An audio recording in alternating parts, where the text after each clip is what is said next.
তো hello guys, সবাই কেমন আছেন? আলহামদুলিল্লাহ, আমিও ভালো আছি আপনাদের দোয়ায়। তো দেখতে দেখতে চলে আসলাম নতুন একটি ব্লগ নিয়ে। তো গত দুই পর্বে দেখছেন আমরা কিভাবে হাওড়া থেকে অমৃতসরে আসলাম। এখন হচ্ছে আমরা অমৃতসর থেকে কিভাবে গোল্ডেন টেম্পল যাব সেটা আপনাদের দেখাবো। তো আপনারা দেখতেছেন অলরেডি আমরা গোল্ডেন টেম্পল চলে আসছি। তো আমরা সবাই 2 রাত 2 দিন ট্রেনে থাকার পরে অবশেষে আমরা সবাই রেডি হয়ে নিয়েছি। এখন আমরা হচ্ছে নামে যাব। এটা হচ্ছে অমৃতসর রেল স্টেশন, পাঞ্জাবের অমৃতসর। তো এখানে আমরা নামার পরে যে কাজগুলো করব সেটা হচ্ছে এখানে রেল স্টেশনের যে লকার আছে সেই লকারে গিয়ে আগে আমাদের মাল সামান রাখবো। মাল সামান রেখে এইখান থেকে আমরা চলে যাব গোল্ডেন টেম্পল। গোল্ডেন টেম্পল থেকে সারাদিন ঘোরার পরে চলে যাব হচ্ছে ওয়াঘা বর্ডার। তো দেখতেছেন এখন আপনাদের দেখাবো অমৃতসর রেল স্টেশনের কিছু নিদর্শন স্মৃতি, যেগুলো আসলে অমৃতসর রেল স্টেশনে আসলে আপনারা সবাই এখানে দেখতে পারবেন। তো মোটামুটি আমরা 2 দিন 2 রাত ট্রেনে থাকার পরে বাইরের আবহাওয়া খুব ভালোই লাগতেছে। আমরা যখন ইন্ডিয়াতে বা পাঞ্জাবে আছি তখন বাংলাদেশে তাপমাত্রা মোটামুটি 42-43 ডিগ্রি। তো আল্লাহর রহমতে পাঞ্জাবে ওই দিনকে আবহাওয়া একটু দুর্বল ছিল, ঠান্ডা ছিল, তাই এখানেও একটু ঠান্ডা ঠান্ডা লাগতেছিল। তো মোটামুটি ভালোই লাগতেছিল। তো আমরা এক প্ল্যাটফর্ম থেকে মেইন স্টেশনে চলে যাচ্ছি। ওইখানে গিয়ে আপনাদের অমৃতসর রেল স্টেশনের আশেপাশে কি আছে না আছে সবগুলো আপনাদের দেখাবো। তো এটাই হচ্ছে অমৃতসর রেল স্টেশন। তো সবাই সাথে থাকবেন, আর অবশ্যই আমার পেজটা একটু ফলো দিবেন, ইউটিউব চ্যানেল অবশ্যই সাবস্ক্রাইব করবেন। তো দেখতে দেখতে আমরা চলে আসলাম অমৃতসর রেল স্টেশনের লকারে। এখানে আমাদের আমরা যে 4 জন আছি 4 জনের লাগেজ রাখবো। এখানে হচ্ছে আমরা ঘন্টা হিসাবে লাগেজ রাখবো। তো আমরা আসলে সারা দিনের জন্য রাখতেছি 4 জনের হচ্ছে 200 রুপি, 50 রুপি করে। তা আমরা এখানে রেখে যাব এবং রাত্রেবেলা এখান থেকে নিয়ে রাত্রে আমাদের বাস আছে হিমাচল মানালির। এখান থেকে বাসে করে আমরা মানালি চলে যাব। তো সবচেয়ে সুবিধা হচ্ছে এখানে আপনি লাগেজ রাখতে পারবেন। তো এটা হচ্ছে আপনার গোল্ডেন টেম্পলের যে মূল যে গোল্ডেন টেম্পলটা, ওটার একটা মূর্তি এখানে বানানো আছে। এটা সবাই এখানে আসলে দেখে। তো বাইরে দেখতেছেন কত সুন্দর পরিবেশ। আসলে ইন্ডিয়ার ভিতরে পাঞ্জাবের পরিবেশ অনেক সুন্দর, পরিষ্কার এবং পরিচ্ছন্ন। তো আমার ফ্রেন্ডকে বললাম একটা সিএনজি ঠিক করতে গোল্ডেন টেম্পলে যাওয়ার জন্য। তো উনি আসলে হিন্দি ভালো বোঝে না, ওনারে হিন্দি শিখাই দেওয়া হলো, ওনারে পাঠাইছি একটা সিএনজি ঠিক করার জন্য। তো এইখান থেকে আপনারা সিএনজিতে করে গোল্ডেন টেম্পল যেতে পারবেন, এক একজন 20 রুপি করে।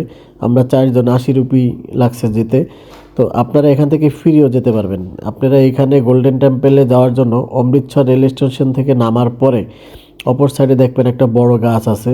ওই গাছের নিচে হচ্ছে লাল কালারের বাস আছে। এই যে দেখতেছেন লাল কালারের বাস, এই বাসগুলো সম্পূর্ণ গোল্ডেন টেম্পলের তরফ থেকে ফ্রি দেওয়া।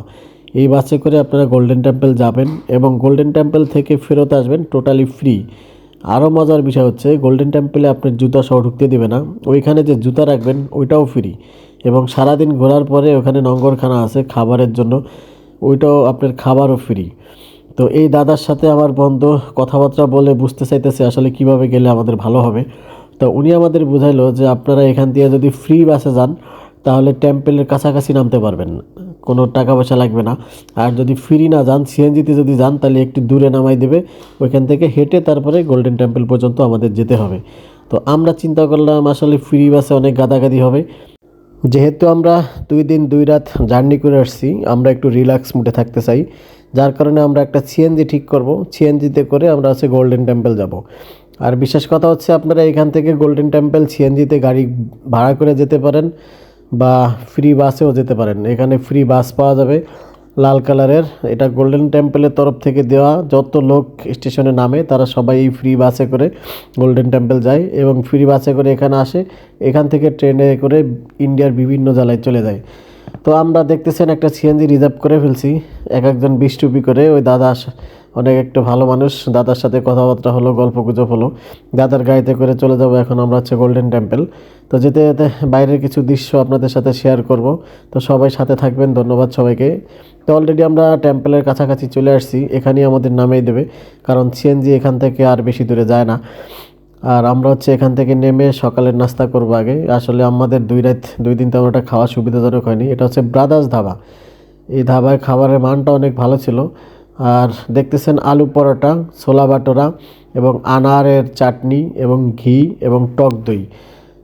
তো খাবারের মানটা আসলে অনেক সুন্দর এবং অনেক ভালো হয়েছে। আমরা 2 দিন পরে একটা আসলে মনের মতো একটা খাবার খাইছি। তো খাবার খেয়ে আমরা এখান থেকে হাঁটতেছি। আমার সাথে যাকে দেখতেছেন আমার ফ্রেন্ড বা মিতা, আমাদের সোহেল ভাই। তো উনি আসলে আমাদের মাঝে আর বেঁচে নাই। উনি গত 2-3 মাস আগে বাইক অ্যাক্সিডেন্টে মারা গেছে। সবাই ওনার জন্য একটু দোয়া করবেন, ওনার যেন জান্নাতে যেতে পারে। আর এটা হচ্ছে আসলে হিন্দুদের একটা ধর্মশালায়, হিন্দু বলবে ভুল হবে, এটা শিখদের একটা ধর্মশালায়। শিখদের গোল্ডেন টেম্পলের, এটা হচ্ছে শিখদের একটা ধর্মশালা। এখানে ওনারা, আমরা যেরকম মুসলমান নামাজ পড়তে আসি, ওনারাও এখানে ওনাদের ধর্ম কাজগুলো এখানে করে। তো আমরা এখন চলে যাব হচ্ছে গোল্ডেন টেম্পলের ভিতরে। এখানে একটা লকার আছে, লকারে জুতা রেখে তারপরে যেতে হয়, ওটাও টোটালি ফ্রি। আবার এখানে সারাদিন ঘোরার পরে এখানে একটা আম্বারখানা আছে যেখানে খাবার খাওয়ানো হয়, ওটাও টোটালি ফ্রি। তো আপনারা দেখতেছেন যে দূরে যে গোল্ডেন কালারের যে ঘরটা দেখা যাইতেছে, ওটাই হচ্ছে গোল্ডেন টেম্পল। এটার পুরোটা উপরে যা আছে টোটালি স্বর্ণের তৈরি। তো ইন্ডিয়ার বিভিন্ন জায়গা থেকে এখানে লোক আসে। তো এখানে আসলে ক্যামেরা নেওয়া নিষেধ, ছবি বা ভিডিও করা নিষেধ। তারপরে লুকায় লুকায় আপনাদের জন্য একটু ভিডিও করছি। তো সবাই আমার পেজটা একটু ফলো দিবেন, আমার ইউটিউব চ্যানেল একটু সাবস্ক্রাইব করবেন, সাথে থাকবেন সবাই। আপনাদের সাপোর্ট ছাড়া কোনোভাবেই আসলে সম্ভব না। তো আমরা এখান থেকে চলে যাব হচ্ছে মানালি। ওয়াঘা বর্ডার দেখার পরে চলে যাব মানালি, মানালির ভিডিও আসবে। তো সবাই সাথে থাকবেন। মানালি থেকে সিমলা যাব, সিমলা থেকে তারপরে কলকাতা আসব, কলকাতা থেকে বাংলাদেশ। তো অবশ্যই আমাদের সাথে থাকবেন। আর সবাই আমার জন্য একটু দোয়া করবেন, আমার পেজটা একটু ফলো দিবেন, লাইক শেয়ার কমেন্ট করবেন, আমার ইউটিউব চ্যানেলটা একটু সাবস্ক্রাইব করবেন। আর আপনাদের সহযোগিতা ছাড়া আসলে কোনোভাবেই উপরে ওঠা সম্ভব না। তো এখান থেকে পরবর্তী গন্তব্য হচ্ছে ওয়াঘা বর্ডার রিজার্ভ। তো সবাই সাথে থাকবেন, ধন্যবাদ সবাইকে।